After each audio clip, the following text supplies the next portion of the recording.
Meski Dewan Kehormatan Penyelenggara Pemilu (DKPP) akhirnya menjatuhi sanksi pemberhentian kepada Ketua KPU RI Hashim Asyari, banyak pihak yang menilai keputusan itu terlambat.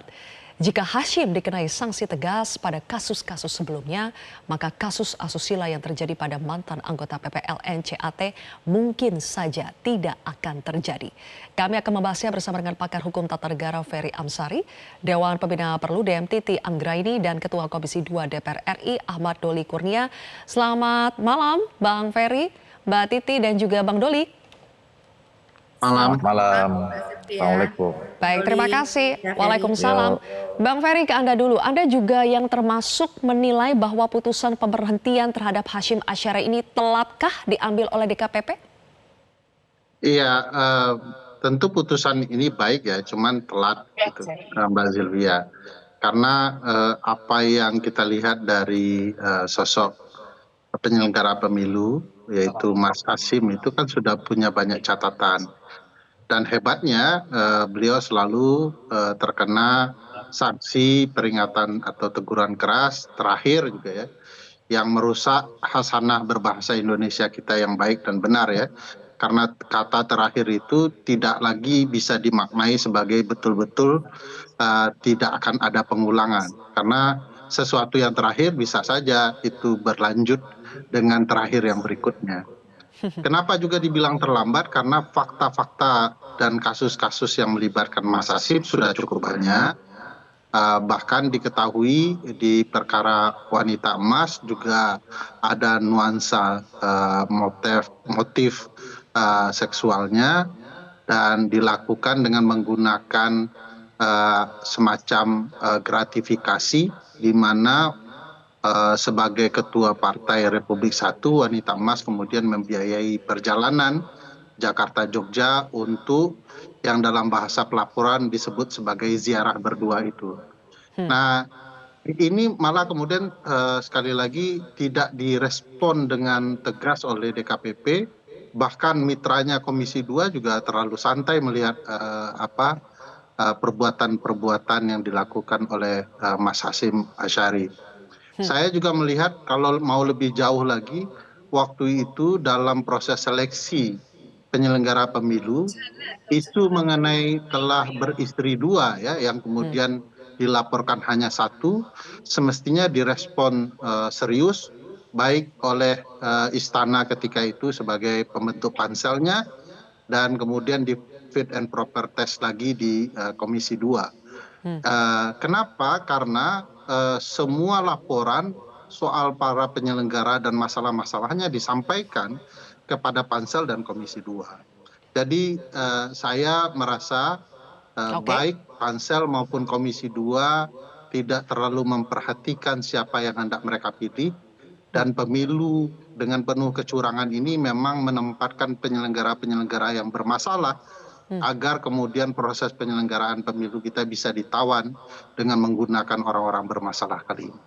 Oke, jadi Anda melihat ada tanggung jawab dari Komisi 2 di sini, dan Komisi 2 selama ini dinilai oleh Bang Ferry terlalu santai melihat berbagai pelanggaran etik yang dilakukan oleh Komisioner KPU, terutama yang dilakukan oleh Ketua KPU. Bang Doli, respon Anda? Ya, kalau Pak Ferry ini kan memang sekarang suka nyala-nyalain aja. Pokoknya nggak ada yang benar lah. Nah, jadi menurut saya ini nggak usah didramatisir kemana-mana juga gitu ya. Dan kalau dilihat mungkin harus juga dicermati bahwa Komisi 2 sebetulnya sudah berkali-kali juga mengingatkan seluruh komisioner, terutama ketua KPU ini ya, bukan hanya memberikan masukan, bahkan teguran keras, bukan hanya kepada KPU. Kita mengingatkan juga bukan kepada Bawaslu, kepada DKPP pun juga kemarin kita tanya, kenapa ini berkali-kali cuma hanya peringatan keras saja gitu. Nah, tapi kan ini putuskan kembali kepada DKPP. Nah, kalau kemudian soal proses seleksi, ya ini kan relatif ya, ini kan dugaan-dugaan aja semuanya. Kalau kita lihat dari soal proses penyelenggaraan pemilunya kan sampai sejauh ini bisa berjalan. Bahwa kemudian ada dugaan, kemudian asumsi-asumsi tadi seperti tawanan dan segala macam, saya kira juga itu terlalu berlebihan juga, nggak bisa dibuktikan ya. Jadi kami sudah berusaha ya, kami berusaha untuk kemarin itu mencari figur yang paling terbaik dari semuanya, uh, dan dengan tentu kriteria-kriteria yang kita pakai pada saat itu ya. Dan saya selalu mengatakan bahwa setidaknya ada beberapa. Yang pertama, kita berharap para penyelenggara pemilu itu punya kecakapan, ya, punya kecakapan soal kepemiluan. Baik mulai dari konsepsi, terus kemudian masalah regulasi, sampai dengan teknis-teknis pelaksanaannya. Gitu. Nah, kemudian yang kedua punya leadership. Nah, yang ketiga selalu juga saya sampaikan harusnya memang orang-orang ini punya integritas. Walaupun saya mengakui pada akhirnya dengan kejadian ini tentu ini menjadi evaluasi kita semua ya untuk menguji soal integritas, soal Hmm. moral, soal etik gitu. Mungkin metode seleksinya juga harus ditambah gitu loh Ya. ya, ke depan ini seperti apa. Jadi nggak mungkin tidak hanya harus ada soal kecakapan apa namanya teknis kepemiluan, soal leadership, soal Baik. komunikasi dan lain-lain, Oke. tapi ada lebih punya bobot yang lebih besar terhadap soal integrasi. Gitu.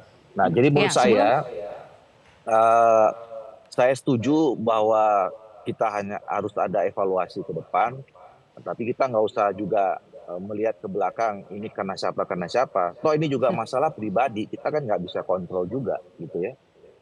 Oke, Apalagi baik. kalau soal kemarin dewa apa wanita emas itu, wah kita keras sekali. Sampai verifikasi soal parpol pun kita mengundang teman-teman yang secara khusus punya data dan segala macam gitu. Jadi saya nggak sepakat kalau dibuat santai ya. Kita bekerja bahwa kemudian ada kelemahan-kelemahan dalam sistem ini, uh, oke, kita perbaiki. Tapi kalau disebut kita santai, enggak lah, kita kerja kok gitu. Oke, baik. Sebelum kita bahas lebih jauh ya soal nanti metode rekrutmen yang harus diperbaiki itu seperti apa, terutama soal bobot integritasnya, saya ingin ke Mbak Titi dulu untuk menanggapi soal evaluasi terhadap DKPP-nya. Keputusan yang dianggap telat terhadap Hashim ini kan tidak lepas dari keputusan-keputusan yang diambil oleh DKPP. Berarti DKPP di sini juga sangat bertanggung jawab, sangat punya andil besar, sehingga akhirnya terjadi kasus-kasus serupa, pelanggaran etik serupa yang dilakukan oleh Hashim Asyari. Begitukah ini peran besar dari DKPP, Mbak Titi? Ya, Mbak Sylvia, sebelum masuk ke sana, saya ingin mengomentari dulu tadi yang ada di layar ya. Bang Doli mengingatkan bahwa itu adalah perilaku pribadi yang kemudian mencederai kehormatan dan integritas lembaga. Bang Doli sebagai mitra Komisi 2 yang menurut MK dalam putusan PHPU Pilpres perlu juga tegas di dalam melakukan pengawasan. Tolong diingatkan para anggota KPU RI dan juga jajaran KPU provinsi yang di dalam layar tadi seolah-olah membersamai ketika press conference ya. Itu mengindikasikan sebuah citra yang buruk. Karena ini perilaku pribadi begitu, tidak ada urusannya dengan kelembagaan. Jadi ketika DKPP menyatakan pemberhentian tetap berlaku sejak pembacaan putusan, maka kemudian pada saat itu tidak lagi berstatus sebagai ketua ataupun anggota. Ini dilihat di layar ini sangat tidak menyenangkan. Bagaimanapun kita harus berpihak kepada korban, mendukung korban yang sudah berjuang sedemikian rupa. Nah, apa yang mau ditampilkan dengan gambaran yang ada di layar ini? Jadi ini adalah perilaku individu yang seharusnya KPU itu setelah putusan DKPP segera berbenah begitu. Ini apa yang ingin diperlihatkan, solidaritas di antara sesama anggota dan juga anggota KPU provinsi. Kan kita tidak menginginkan itu. Jadi ini juga harus menjadi pembelajaran bagi KPU bahwa perilaku-perilaku yang sifatnya mengarah kepada tindakan asusila, kekerasan terhadap perempuan, komitmen kita tuh harus tinggi terhadap penegakannya. Jadi Baik. kami betul-betul menyayangkan tindakan yang dilakukan seperti di layar ini ya. Ini seolah-olah eksploitasi kelembagaan untuk kepentingan satu orang. Itu yang pertama. Yang kedua, memang sejak awal harusnya putusan wanita emas itu kalau konsisten dengan putusan DKPP terdahulu soal tindakan asusila dan kekerasan terhadap perempuan, apakah perselingkuhan, nikah siri, penelantaran, KDRT, biasanya langsung pemberhentian tetap. Kalau momentum itu dimanfaatkan, itu kan di awal tahun dan menjelang pertengahan tahun 2023. Walaupun laporan sejak awal begitu. Kita tidak perlu mengambil risiko jatuhnya korban baru. Itulah kenapa pada periode sampai dengan 2022 DKPP itu kalau kasus terhadap kekerasan terhadap perempuan dan asusila sanksinya itu maksimal, optimal, yaitu pemberhentian tetap. Jadi Ya. saya setuju bahwa memang ini putusan yang terlambat, tetapi ini memang putusan yang harus diambil oleh DKPP, walaupun kita harus membayar mahal karena jatuhnya korban, dan bukan hanya jatuhnya korban, tipologinya berulang, penyalahgunaan kewenangan, fasilitas jabatan, dan kekuasaan. Itu yang disebutkan dan dikonfirmasi oleh DKPP terbukti. Nah, ini jadi pembelajaran soal tipologi pelanggaran etika yang tidak boleh ada toleransi. Sekali ketika dia terbukti melakukan penyalahgunaan wewenang, fasilitas jabatan, relasi kuasa, asusila, tidak ada alasan pemaaf begitu. Oke. Nah, di beberapa kasus ternyata DKPP masih ada menoleransi. Misalnya di kasus percobaan perkosaan Ketua Manggarai Barat terhadap ASN. Sanksinya masih pemberhentian dari posisi ketua, bukan dari posisi keanggotaan. Jadi mudah-mudahan untuk kasus ini kita apresiasi, tapi Oke. masih banyak konsistensi yang dibutuhkan dari ketegasan DKPP untuk penanganan kasus serupa, Mbak Sylvia. Baik, Mbak Titi. Berikutnya kita akan bahas lagi di segmen selanjutnya. Tadi Bang Ferry sempat menyinggung soal apakah ada kaitannya dengan timing pemberhentian Hashim Asyari saat ini dengan peristiwa politik yang telah terjadi sebelumnya. Jadi Bang Ferry, apakah Anda melihat ada kaitannya baru sekarang Hashim ini dijatuhi hukuman dengan kepentingan pemilu yang sudah selesai? Nanti kita akan bahas lebih jauh pemirsa, usai jeda. Kembali lagi bersama kami di Prime Time News, pemirsa. Bang Ferry Amsari, setelah rentetan pelanggaran etika yang sudah dilakukan Hashim, banyak yang bertanya kenapa baru sekarang ya dijatuhi hukuman terberat. Apakah ada kaitannya dengan kepentingan pemilu yang sudah selesai menurut Anda? Iya, banyak faktor yang bisa menyebabkan itu. Gosipnya akan kemana-mana, Mbak Sylvia. Dan kalau dilihat di kasus wanita emas itu, Mbak Titi itu juga paham bahwa tidak hanya soal ada relasi seksualitas di dalamnya, ada konflik kepentingan karena yang dibawa pergi ini adalah ketua umum partai, juga terdapat gratifikasi, ada 3 jenis perkara di dalamnya. Sampai hari ini 2 perkara yang lain itu tidak dibahas, tidak ditelusuri lebih jauh. Jadi bukannya saya mencari-cari kesalahan, Bang Doli, tapi saya rasa teman-teman di Komisi 2 dan teman-teman partai politik telah terlalu meringankan banyak hal dalam proses penyelenggaraan pemilu ini. Saya berpikir kita bicara fakta, tidak ingin menyudutkan siapa-siapa, karena bagaimanapun sebagai mitra Komisi 2 harus diakui terlalu banyak campur di urusan yang tidak penting menurut saya, dan mengabaikan urusan-urusan penting dalam proses berkeadilan di dalam pemilu. Misalnya tidak ada dibahas bagaimana cacatnya proses penyelenggaraan pemilu, tidak seriusnya dibahas hal-hal yang berkaitan keterlambatan pembentukan peraturan yang telat menjelang harus waktu tahapan berlangsung dan segala macamnya. Sementara hal-hal yang ingin diberikan kemandirian kepada penyelenggara malah diikut campuri oleh teman-teman di Komisi 2. Saya bicara dengan teman-teman soal kebaikan pemilu kita ke depan. Saya yakin Bang Doli juga bicara hal itu. Tetapi mari lihat dari prinsip penyelenggaraan pemilu. Apa yang dilakukan Hashim ini betul-betul harus menjadi pembelajaran.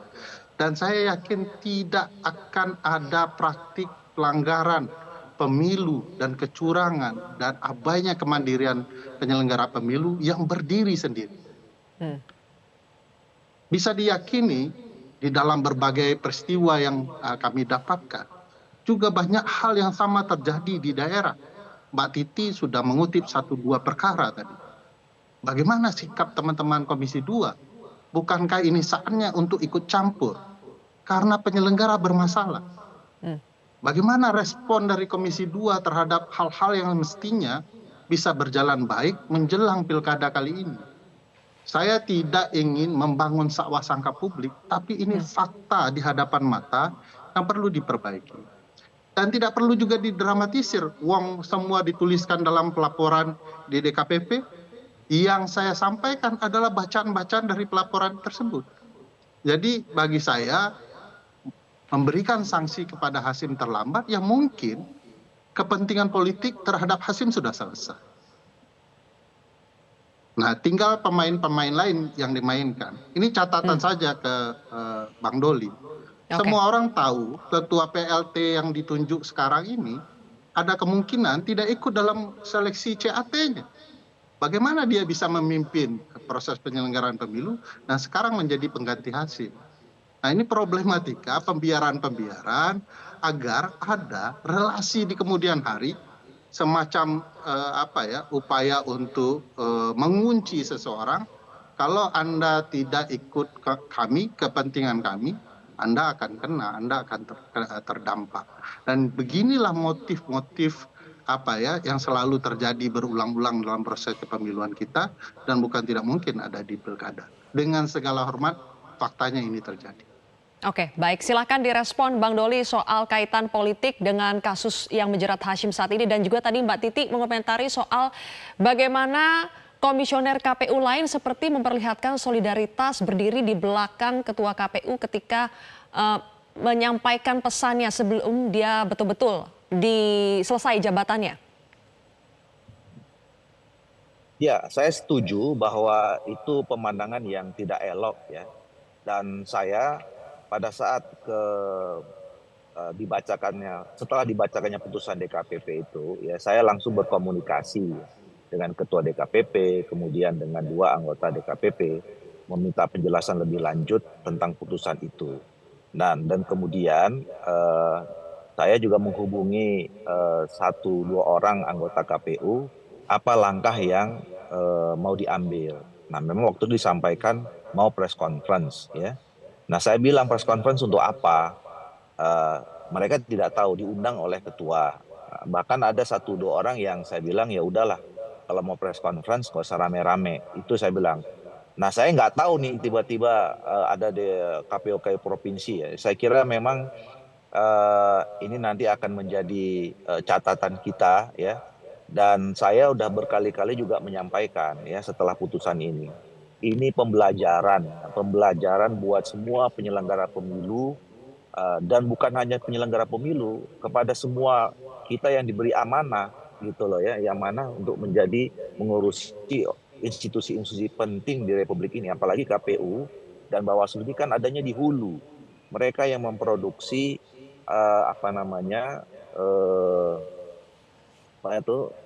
institusi-institusi penyelenggaraan pemerintah selama 5 tahun yang akan datang. Nah, jadi memang harus dijaga. Itu yang pertama. Yang kedua, ya kami selama ini sudah berupaya ya melakukan apa yang menjadi tugas dan fungsi pokok kami sebagai mitranya teman-teman penyelenggara ini. Boleh kalau dilihat recordnya ya. Saya udah berkali-kali, bahkan juga kalau ditanya ada juga yang netizen yang mengatakan nih kok kenapa Komisi 2 rewel gitu. Tapi nggak ada masalah, buat kita itu bentuk pertanggungjawaban moral kami ya untuk selalu mempertanyakan. Bahkan di soal wanita emas itu saya udah berkali-kali bilang sama ketua DKPP itu ya. Apalagi karena itu udah sekian kalinya setelah kasus-kasus yang tadi disebutkan oleh Mbak Zilvi ya, yang berapa kali kena peringatan keras dan terakhir kali itu. Dan kalau dilihat teman-teman Komisi 2 itu semuanya keras sekali. Bahkan terakhir ini ya kita itu mempersoalkan soal gaya hidupnya mereka dan kita udah sampaikan. Nah, untuk evaluasi secara menyeluruh, bahkan kami sudah bentuk panja ya, untuk panja mengevaluasi soal pemilu. Dan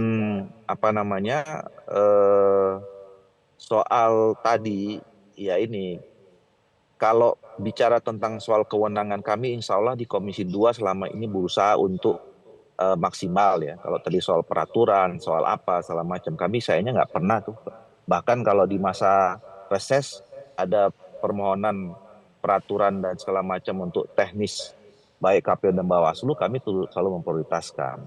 Oke. Nah, jadi memang harus dilihat ya, jangan kemudian kasus ini mengeneralisir ya secara keseluruhan terhadap proses pemilu yang berjalan ya. Bahwa kemudian ada kekurangannya ya memang harus kita evaluasi dan kami sekarang sudah bentuk panja untuk itu. Baik. Harus dievaluasi, Mbak Titi, harus mulai dari mana? Haruskah kita sudah mulai membicarakan pola rekrutmen ke depan, apa yang betul-betul krusial harus diperbaiki supaya bobot integritas dari para calon pemimpin di lembaga KPU nanti bisa lebih baik dari yang ada hari ini? Ya, saya mendorong evaluasi menyeluruh ya. Jadi sebagai ilustrasi di pemilu tahun 2009, karena dianggap ada masalah terkait dengan kualitas penyelenggaraan dan juga profesionalitas penyelenggara pemilunya, pada waktu itu pemilu 2009 berujung pada pengakhiran lebih cepat masa jabatan.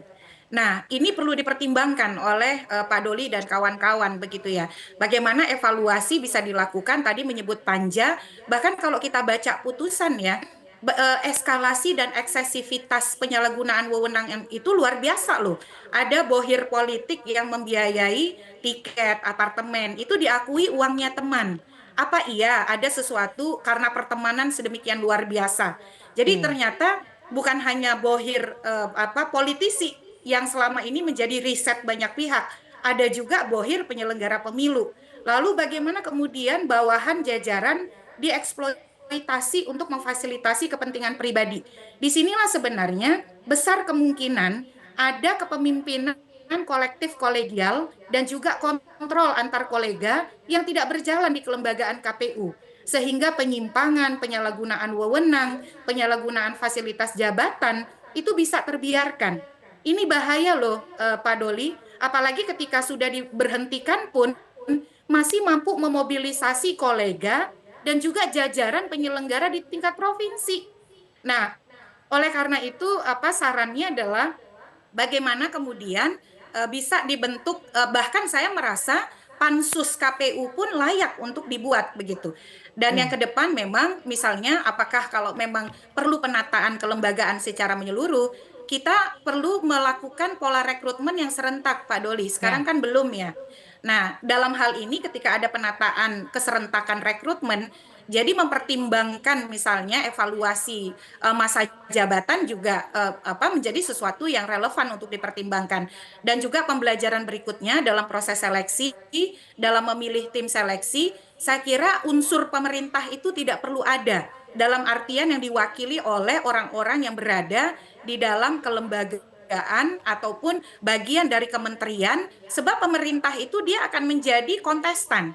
Nah, kalau memang ruang itu ingin diberikan kepada figur yang independen, ada akademisi, ada tokoh masyarakat, figur-figur berpengaruh, supaya tidak ada misalnya kecurigaan, spekulasi, itu juga perlu difikirkan. Jadi mungkin prosesnya bisa lebih sederhana, tetapi yang perlu betul-betul diperhitungkan soal rekam jejak, soal integritas, profesionalitas, itu jangan sampai ada trade-off dengan kepentingan politik apapun. Kalau anggota KPU Bawaslu-nya netral, profesional, berintegritas, semua partai politik akan diuntungkan. Semua masyarakat akan diuntungkan dan tidak akan ada keraguan soal kredibilitas pemilu. Jadi ini juga menjadi agenda yang mudah-mudahan Pak Doli nanti kembali menjadi ketua Komisi 2 begitu, atau kalau ada promosi yang lebih kuat bisa tetap mengurusi undang-undang pemilu supaya bisa menjadi bagian dari substansi di dalam undang-undang pemilu kita begitu.